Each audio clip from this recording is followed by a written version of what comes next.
দুই তরুণী ধর্ষণের মামলার অন্যতম আসামি নাঈম আশরাফ ওরফে মোহাম্মদ আব্দুল হালিম প্রাথমিক জিজ্ঞাসাবাদে ধর্ষণের কথা স্বীকার করেছেন। জানালেন ডিএমপির অতিরিক্ত কমিশনার মনিরুল ইসলাম। বৃহস্পতিবার ঢাকা মেট্রোপলিটন পুলিশের মিডিয়া সেন্টারের সংবাদ সম্মেলনে তিনি এ কথা বলেন। এর আগে নাঈম আশরাফ ওরফে আব্দুল হালিমকে মুন্সিগঞ্জের লৌহজংয়ে গ্রেপ্তারের পর ঢাকা মহানগর গোয়েন্দা পুলিশের কার্যালয়ে আনা হয়।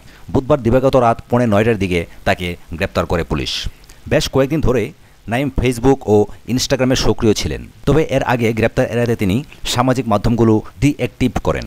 এদিকে গেল মঙ্গলবার রাজধানীর বনানীতে দুই ছাত্রী ধর্ষণ মামলার প্রধান আসামি শাফাত আহমেদের গাড়ি চালক বিল্লালকে 4 দিনের ও দেহরক্ষী রহমতকে 3 দিনের রিমান্ড দেন আদালত।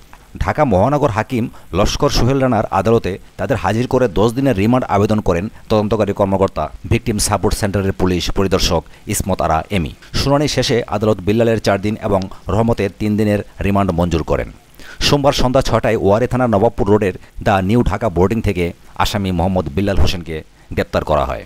তিনি সুজন নামে সেখানে রুম ভাড়া করেছিলেন। বিল্লালের গ্রামের বাড়ি নাটোরের বড়াইগ্রাম থানার দাড়িডুমা গ্রামে। জিজ্ঞাসাবাদে বিল্লাল র্যাবকে জানিয়েছেন, ওই দিন দুই তরুণীর ভিডিও ধারণ করা হয়েছিল।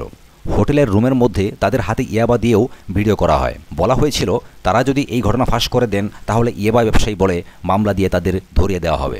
তবে বিল্লাল জানান মোবাইলে ধারণ করা সেই ভিডিও তিনি ডিলিট করে দিয়েছেন। ধর্ষণের সময় বিল্লাল বাথরুমে ছিলেন এবং সে সমস্ত ঘটনা দেখেছে। গুলশান ওয়েস্টিন হোটেলের সামনে থেকে শাফাতের বডিগার্ড রহমতকে গ্রেপ্তার করে গোয়েন্দা পুলিশের একটি দল। রহমত তার আত্মীয়ের বাসায় যাচ্ছিলেন। তার কাছ থেকে একটি শটগান এবং 10 রাউন্ড গুলি পাওয়া গেছে। গেল 5 মে ভিকটিম দুই তরুণীর একজন বনানী থানায় অভিযোগ দেন। অভিযোগে 5 জনকে আসামি করা হয়। এজাহার অনুযায়ী গেল 28শে মার্চ বনানীর রেন্ট্রি হোটেলে শাফাত ও নাঈম দুই বিশ্ববিদ্যালয় ছাত্রীকে ধর্ষণ করেন। অন্য 3 জন ছিলেন সহায়তাকারী। 6 মে মামলার পর পালিয়ে যাওয়া শাফাত ও সাদমানকে 11 মে সিলেট থেকে গ্রেপ্তার করা হয়। বর্তমানে তারা রিমান্ডে রয়েছেন। সাথে থাকার জন্য অসংখ্য ধন্যবাদ।